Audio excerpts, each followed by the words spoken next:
So conjunctivitis is basically red eye, and so by definition, conjunctivitis is basically inflammation of the conjunctiva, which is the fleshy bit sort of around the eye, so up in under the eyelid. And the common causes of that, they vary a little bit between cats and dogs. So cats, we tend to see a lot of viral conjunctivitis, so your cat flu sort of infections will cause conjunctivitis, which we can treat with different sort of medications. The other thing that we do see in cats quite commonly is the result of cat scratches, so they might end up with a little scratch on the cornea or around the eye. And that can present as conjunctivitis as well. We also occasionally see something unusual like a grass seed under the eyelid. So really cats, it's certainly worth having a cat examined anytime we see conjunctivitis in cats. In dogs, probably the most common one we see is around this time of year we'll see an allergic type of conjunctivitis. So similar to hay fever, asthma in people, dogs can get red eyes with allergies, but also in dust, sand, those sort of environments where we've got an irritant causing a problem in the eye.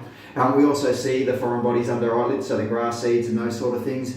We see scratches, particularly the short-faced dogs with the slightly bulgy eyes. If they go and sniff a cat, they can end up with a laceration on the eye. Or we can also see the bacterial sort of conjunctivitis that we sort of commonly expect. Now, when we see an animal with conjunctivitis, one of the first things that we'll do is we'll check for an ulcer.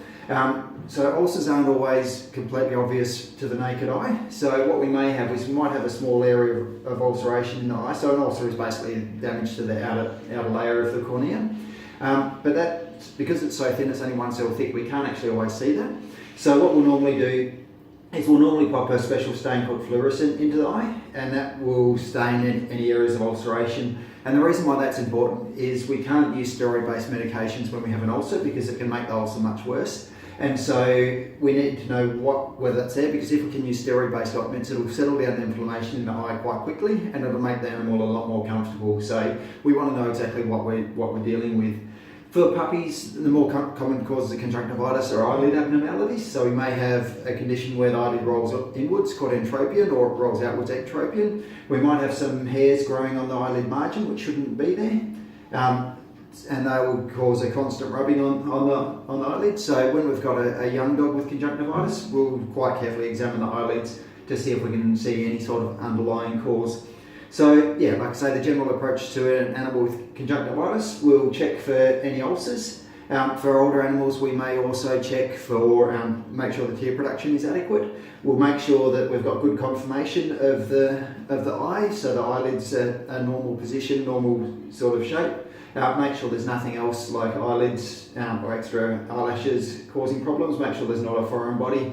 And then really basing our treatment around getting that inflammation settled down. If there's a secondary infection, we'll be treating that topically as well. And yeah, we can generally improve things quite dramatically.